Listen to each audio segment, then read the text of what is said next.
Hello, everybody. Late Nights here. Commander Guts, your host, with your side host here, LBV Will. Hey. We're here to talk about Pax Prime 2014. Now, LBV Will wasn't able to make it this year, but I was, and I got to check out a couple of things. So I got LBV Will here to help me out, talk, and well, let's get started here.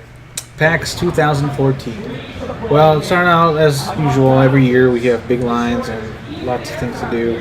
And one of the first things we wanted to make sure, check out were the exhibition hall. You weren't there, but I got to show you a couple vids and a couple clips. And some of the big stuff right now that made it worth it was it 3 of the games? Strife, big game. I'll go into that real quick. Strife is pretty much a MOBA game where you pick a character out of maybe several hundred avatars that they have, and you pick it and you click it buttons. You have your hotkeys set, so you can do your quick slots and you can attack, upgrade your character, as so on, and you have to destroy the enemy base. So you have your main characters, you and 4 or 5 others, and then you're playing against another team, and then pretty much you guys are the main characters, the bosses, the heroes of this game.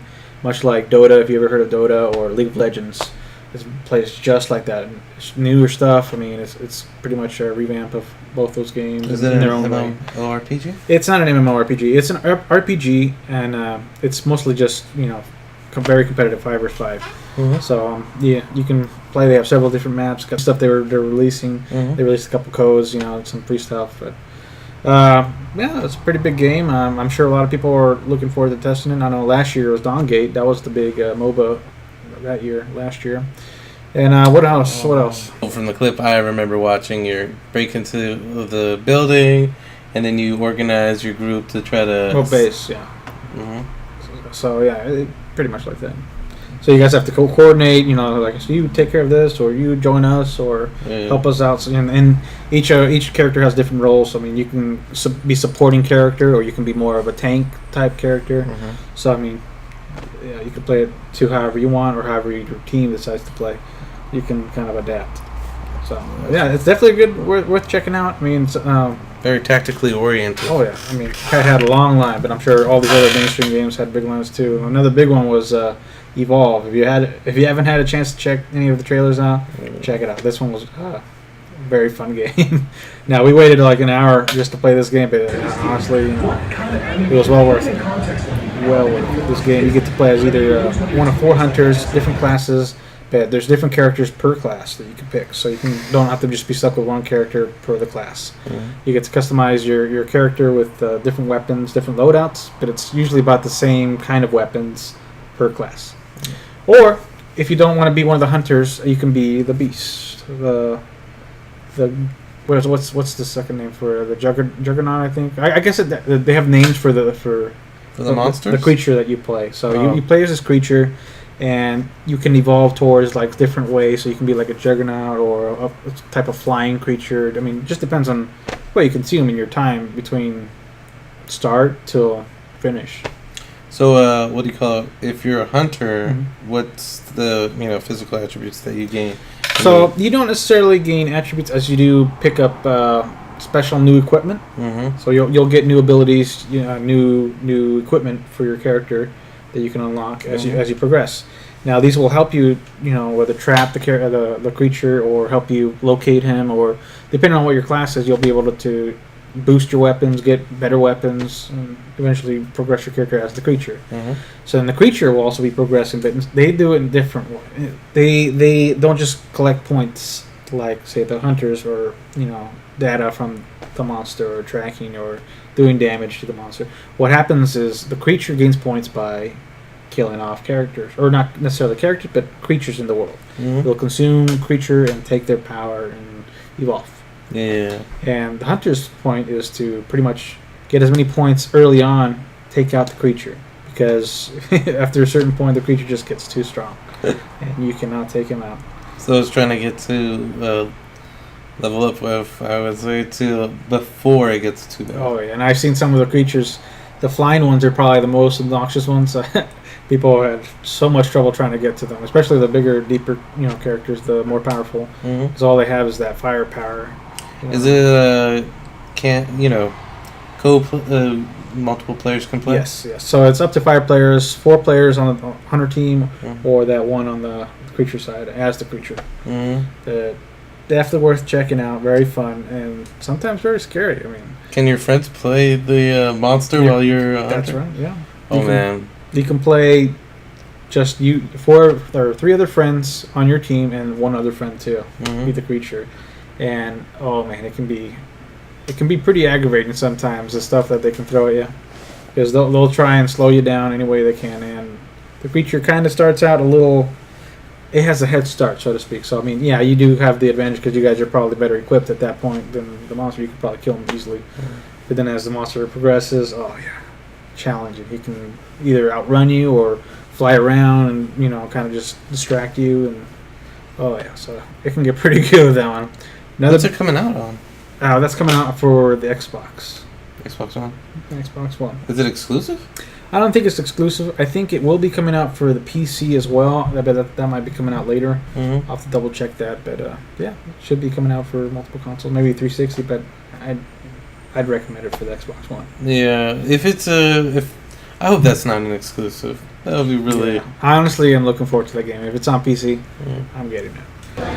Another big game that we got to check out here at PAX 2014 was Halo Remastered Edition, the Collector's Edition. Mr. Chief Cage. How did you feel about that? Now, when I first heard about it, I was kind of upset because, I mean, I've bought all the Halos, and I was like, well, I get to buy them again.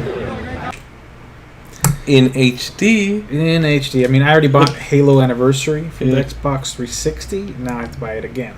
What was the anniversary? It's the HD version of Halo 1. Are you serious? Oh, wow. So, yeah, I mean, it's got some plus and minuses on it. So, I mean, some of the pros on it, like, yeah, it's HD now. Some newer stuff is released. It plays exactly like Halo 1, Halo 2, but with better graphics. And minus some of the glitches.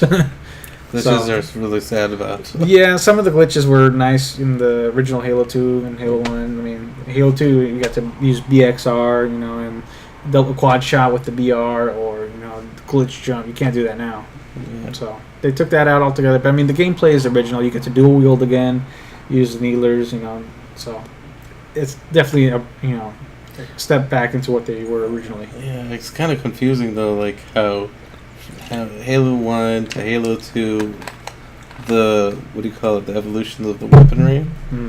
It's like, okay, Yes. badass weapons to use, needler, Halo 2, and then bam, you get to Halo 3, it's the weakest weapon now, and oh man, and I just remember how much my brother was loving the battle rifle. Oh my gosh. It's a battle rifle, Yeah. I prefer the DMR, and I'll always stick to the DMR. Since it came out with Halo Reach, I loved it. And then it came out Halo 4, I destroyed with it. All these guys are talking smack with BRs. No, put them in their place. I'm not the best, clearly, but it was definitely fun, especially now that they're bringing it back for Halo 5. Although Halo 5 wasn't there this year, it'll be there next year. But the Halo remastered version of Halo 2 is coming out this November. Okay. Something to look forward to, I guess. Yeah, so something to look forward to if you don't have an Xbox One. I mean, maybe you hold out till maybe Halo 5 comes out, see if there's any better stuff that comes out for Xbox One. I myself am waiting to see what's going to happen with Halo 5. I wonder what they're going to do, because personally, I didn't really like Halo 4. I hated the character. I hated the enemies, the Prometheans or Prometheans. Yeah. Oh, they were Wasn't monsters. that weird? Did not like them.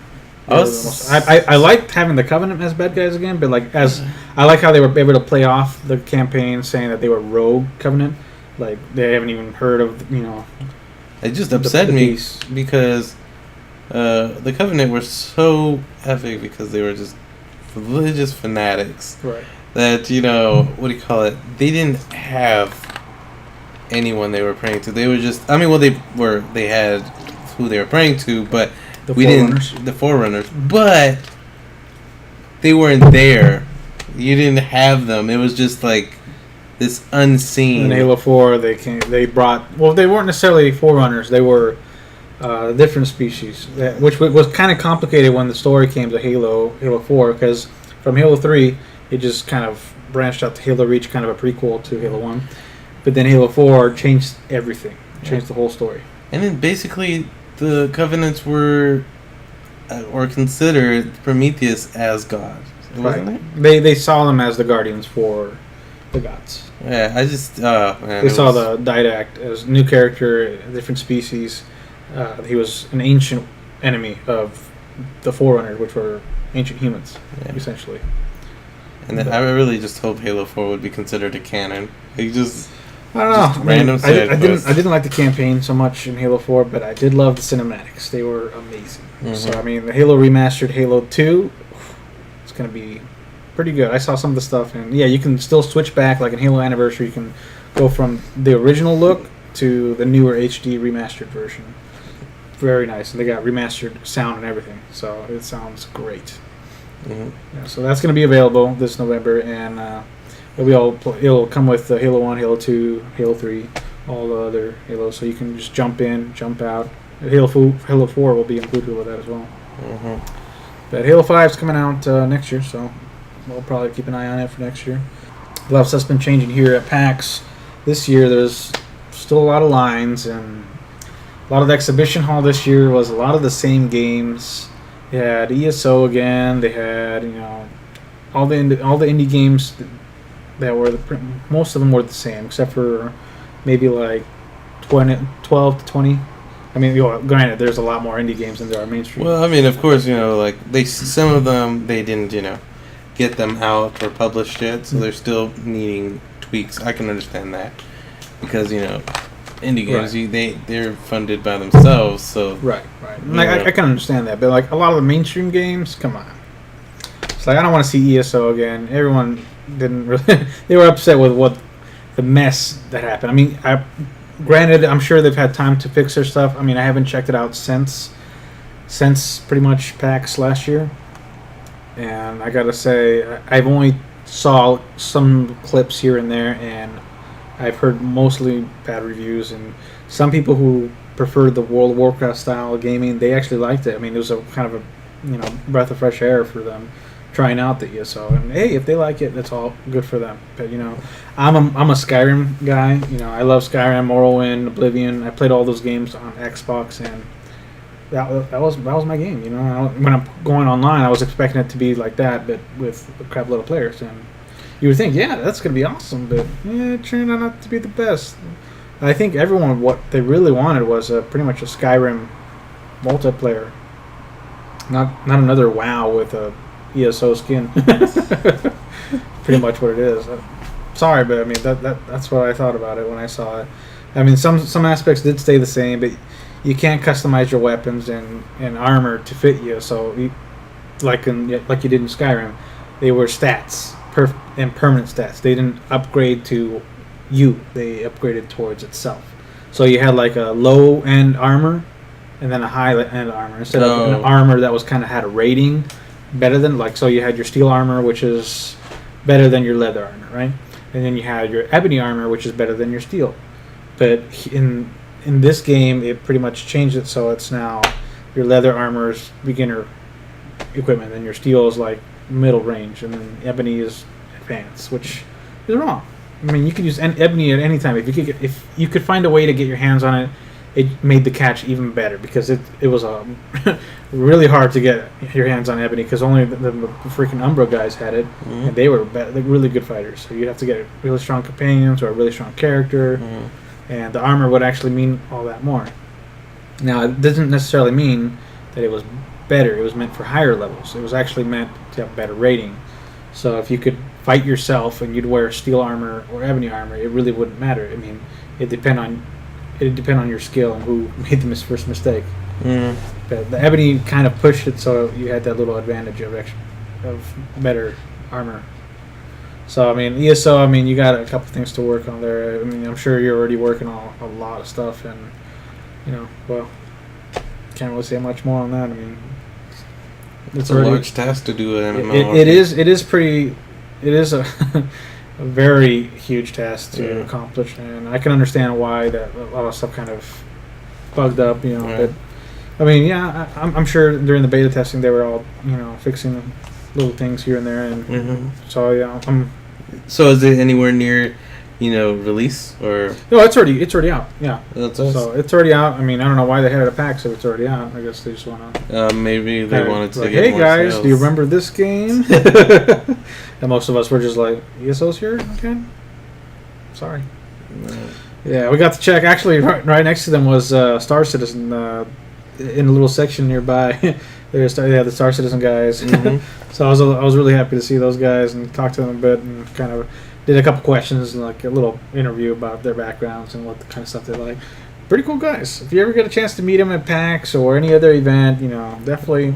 Probably should explain a little bit more about Star Citizen. Oh, okay. Well, anyways, yeah, those guys are awesome. But Star Citizen, they're making a great game, MMORPG. Mm-hmm. Well, let me rephrase it. MMO, Space Sim, RPG, FPS.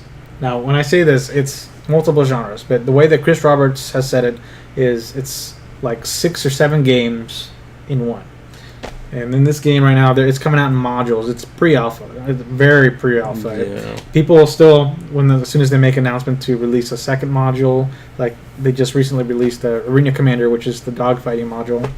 People kind of expected it to be the final dogfighting module. No. They announced from the beginning that the game's not coming out until 2015, late 2015 at the earliest. Full version. And even then, the full game won't be released because they're always adding stuff. They're always going to be adding stuff, and a lot of the stuff they've released is awesome. You get to fly out spaceships. You get to move around and just be yourself and sell ships, buy ships, attack ships, rob merchandise, smuggle merchandise. You can be an all-out mercenary. You can be a pirate. You can be pretty much UEE. You can be a contractor merchant, or you can be a trader. You can be anything in that game, and you don't even have to fight. If you don't like fighting, you can just hire bots and they'll do the fighting, and the bots aren't that bad either. You pretty much buy them by their class, and there's like 3 classes. You got your novice, your beginners, your amateurs, and then your professionals. Kind of pretty much how it is with us. I mean, they have their ratings. We're all going to get ratings, even the bots, and the bots will be able to level up per se. There's no levels for them, but they can go from novice to amateur by just training them, by having them in your team, in your crew. So yeah, you don't necessarily have to do the fighting. You can just do all the economy stuff.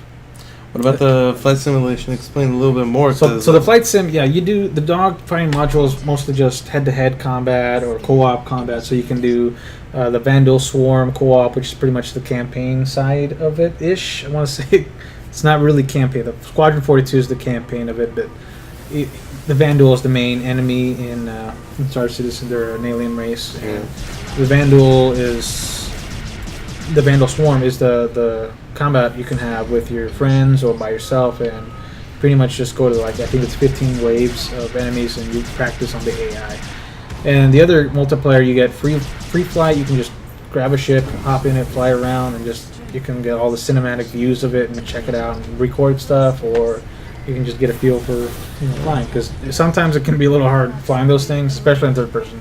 It's almost impossible to fly in third person because I never know where I'm aiming at. Yeah, I think the game creator also stated that he was going to add a feature, not right now, but he was going to add it later on, where you would be able to turn on bits and parts of the flight simulator. So the Arena Commander, yeah. So the Arena Commander will always be there, but right now it's just the main focus of it right now. But eventually, once the full version's released, it's going to be like a sim in the background. So if you join the world and you don't really know how to fly, you can go to the back of your hangar and you're like, oh, let me jump in my sim so I can practice flying, and then you can hop in the Arena Commander for the dogfighting module, and you can either, because it won't be your actual ship, it'll be a virtual inside the virtual. I know, it's Inception right there. Yeah. So it'll be a virtual simulation inside the game where it won't cost you your ship if you destroy it. It won't cost anything. It's pretty much a game inside a game.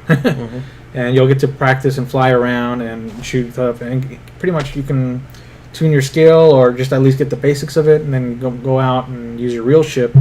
And you don't want to lose that, but you want to make sure it's insured at least. Yeah. So that way, if you do destroy it, you'll get it back to you. I just like the depth and the complexity that's going into the game. Oh, yeah. Just hearing from you, the excitement you have. It's economy driven. You can own your own company that pretty much drives a planet's economy, and the demand will increase somewhere else in the solar system or somewhere in the galaxy. Oh yeah, it's gonna be big. It's huge.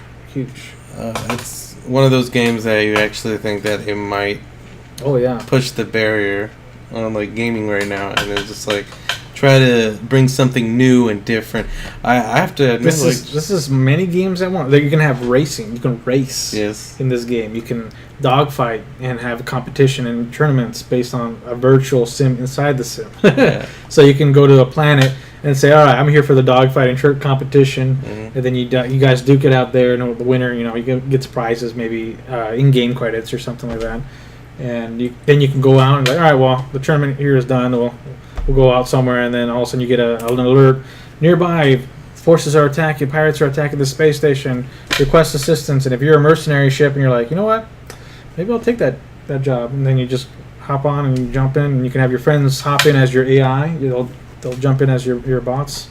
Or you can say, hey guys, guess what? I have a call coming to this planet. You guys want to join in? You're like, sure. Are they still accepting people to play the beta? Or? Oh yeah, $5. $5. So you pay $40 for the Aurora and pretty much the game, and then you pay $5 for access to alpha and beta, and then you're in. I'm really hoping that they'll have the incentive.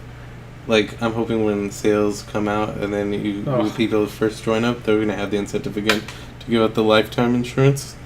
I don't know how that's gonna go. I mean, maybe if you might have to pay extra for the lifetime insurance, but I'm sure they'll work something out to get that out there again for like maybe a limited time. I'm sure, because it is pretty unfair that the newer players we were just not hearing about it don't have it, and I do, and it's like, okay, well, I kind of feel bad that you don't have a lifetime insurance chip, so you're gonna have to borrow. Especially since how expensive it was to get that. Yeah. Well, let me put it to you this way. I mean, it's an investment, and this game's doing the right choice. There's no publisher. They are the developers, and they're the only ones pushing it out. I know. I'm impressed with. Like, I know from how you told me, and just hearing the creator, and then I have to admit, the game creator, he's actually looking for inputs from the gamers. He wants everyone's opinion, explanation. I mean, ideas of what's some problems in the game. I mean, there's literally said in one of the videos I remember, because he was getting complaints from gamers saying that it's not realistic to have sound in the space because and so you'll have that option to turn it off and make it realistic. Yeah, which is awesome. So you'll still hear kind of sound, but not necessarily like sound like Star Wars or big movie type sound. So you'll still hear like echoes. So like you'll hear explosions in the distance, but it will sound muffled, but in your ship. So if you're outside in space, you won't hear anything. But like if all of a sudden you hear a knock on your ship, you'll hear it. Or if a breach in your ship happens and it goes to zero gravity, you'll notice. All of a sudden the air is gone. You're just in your mask. So, oh god. I can't get up. When you get up, you have to have your shoes locked in place, otherwise you'll just fly around. Oh god! This guy is the biggest fan of Star Citizen. I'm a big fan. I'm not the biggest fan. He's been talking about it for a year or two? Yeah, this is the first game you've ever been able to be player driven, pretty much. You get to mod your own stuff. Once that's released, that probably won't be for a while, but there's still a lot of stuff that's being player driven without the modding in the game. You got fans making their own art, fans making their own fiction, their own music, unofficial soundtracks they've already placed. Even I've made a few songs, and I've made their own mythology. Yeah, they have their own lore, their own fiction. Yes, they're making up and they're adding to it, and they're being accepted. Or you can turn them in and say, hey, is this good for fiction lore? And they'll say yes or no. And mostly fan driven. Fans are really taking care of most of it. They're helping out the Star Citizen staff. Cloud Imperium. Big time. Big game. I can't wait for more stuff. Oh, yeah, I'm excited about this seems like a really good game to check out and keep your eye on, see what's going on. Definitely so. Check that out if you can. It's called Star Citizen. Go ahead and check out some of the trailers. They got some new videos out there, and their cinematics are amazing. Yeah. They've done an amazing job. I'm not a big fan of MMORPGs, but just seeing the amount of effort and how many people are involved with the game and just the complexity. It's just you're gonna want to play this game just once and see what's going on. Yeah, and I know they're doing a special from PAX Prime for 2014 this year. That I guess they're having a free weekend or a free month to play. I think it's this month only, so September. You want to get in there. I guess the password right now is PAX Prime 2K14. That's the password for free access. If I tried to do that, my computer would not even. That's the one thing about Star Citizen, though. Star Citizen is it's a pretty demanding for a game. I mean, no console could handle it. They've already said it can't handle it. So PC, you have to have a pretty decent PC. I myself have a i7 4770K with 770 GTX NVIDIA graphics card. So I mean, I can at least run it at max now. But once they upgrade it and optimize it, I'm sure I'm going to need another 770, or maybe that will just be good for medium settings. I don't know. We'll see. But hopefully they optimize it enough so that way I can run it on max with my 770 and continue. Yeah. So that'd be pretty cool for me. And then hope so. It's going to be a high demanding game, so that's the only catch with Star Citizen. But hey, I think it's going to be worth it. It's going to be worth it. That's the better way of saying it. So, PAX 2014. Fun games, a lot of stuff to check out. A lot of the problems with PAX 2014, the free stuff, they're getting harder and harder to get. So you have to really work for free shirts, free merchandise, any of the sort. They really made it a pain to get free stuff. I mean, before they did hand it out, throw it out, like, hey, yeah, here you go. But you got to be there early to get that kind of stuff. Yeah. And even then, you have to be like lucky enough to catch all the stuff. People will get so mad, like, I want that shirt. So yeah, you have to like pre-order the shirts or pre-order a game to get the shirt, or you have to actually buy the shirt. Maybe like I got only like 3-4 shirts, and one of them was I pre-ordered a game. So it's just not as many free stuff anymore. And I guess they're really just focusing on the venue. So that's okay. I mean, still it was a pain to get tickets. So hopefully that kind of fixes itself. They need a new venue. I mean, it's kind of small in that area. I mean, they kind of changed it around to kind of fit a little better, and it did work for the most part. But I'm sure there's some warehouses. I know Freak Night, they do their venue is down in the warehouse south of there, and they have a pretty big area. Maybe PAX should look into doing a new venue, a bigger venue. Warehouse is down there. At the Washington Convention Center, what are we gonna? Yeah, well, it's small. I mean, as long as it's small, the max amount of tickets will stay the same. So, if people wouldn't actually if the people would actually go to the PAX thing, then yes, I would say that. But I feel like we get a lot of what are they called? Scalpers. Yeah, there are a lot of scalpers. But honestly, with how many tickets I saw the scalpers having, there's maybe 30 people that missed out on tickets. Really? Yeah. It wasn't very many, and that's kind of a good thing, kind of a bad thing. I mean, scalpers will always exist. I mean, there's really hardly any way to deal with those guys unless somehow we get a venue that's big enough to carry everyone that wants to go. And warehouse, down south of downtown, you could fit everything. I mean, you can rent out more than just one. It's not going to look as nice. Look, I'm not there to look nice. I'm there to play games, compete, or find people, network and get out there, man. Have fun, I don't think a game developer would be like, yeah, let's go to this dinky. Well, even then, the warehouse where they do Freak Night, it's not really a ghetto or any, some, I don't even know how to describe it, just a shady area. It's actually just like a warehouse that you can, an empty warehouse.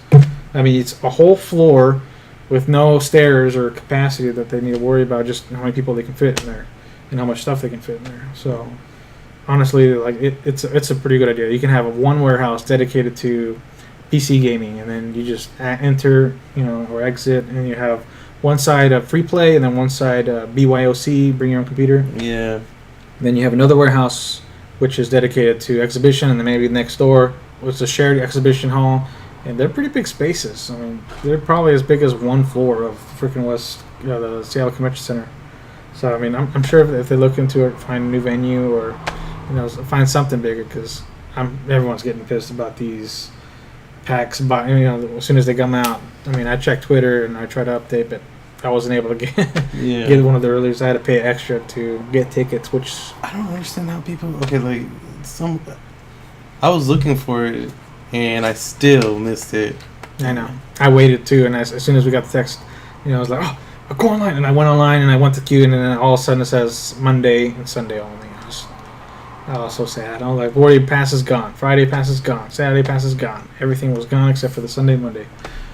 How do we supposed to get this information? Like, is there a phone number that I could just put on speed dial? Nope, there's nothing. They wanted to make it as unknown as possible, because if you knew what day, then everyone would be doing it, especially scalpers. There'd be a lot more scalpers. So, I mean, honestly, it's the best that they can do now, and the only way to get rid of it is to get a bigger venue. So, I mean, that's what they're going to have to do. This year there was a lot more tournaments. Maybe not on PC side, as there were consoles. A lot of console tournaments. PC maybe had like 8, 9 tournaments for the whole weekend. So I mean, it was pretty cool to check out. Even just the Dota. The Dota was huge. They had at least thousands of just there standing watching the crowd play the game, and it was pretty fun checking out the tournaments. I think the tournaments were pretty big this year. Even the Halo, I tried to get into that one, couldn't make it. We got there, just missed it, and I was a little sad. But next year I hope there'll be more tournaments, or more space to do tournaments, more games to play tournaments on. I'm sure esports is getting really big out there right now. The only tournaments they had that I liked were the CS:GO. And I guess they had a Dota tournament and Kerbal Space Program tournament, how to build a ship and all that. But at the same time, I was like, okay, I like those games, but I prefer to play something more mainstream. Maybe some more games will come out. What's Strife coming out on? Strife's coming out for PC. Okay, good. I think I want to get that. It just seems like a super fun game I want to play. Yeah, it's gonna be fun. Hopefully next year will be a little bit bigger. Bigger venue, different venue, more tournaments, more new games, because honestly the games they had were pretty much the same, maybe a couple. I mean, aside from the ones that were worth it, the Evolve, Strife, and Halo, and a couple other games. But all in all, it was an okay experience. I mean, a lot of lines, expensive food, so I mean, you gotta get in line early and all that. But hopefully there'll be more stuff to check out next year. I'm sure there'll be Halo 5 at least, and more independent games. I mean, the indie games are pretty fun to check out, and there was a lot more indie games, but still a lot of the same old ones, which I can understand. But yeah, that was it for PAX 2014 this year. Hopefully next year will be a little better. So that's all I have to say here. Guts, checking out, and see ya. LBV will. All right, see you guys.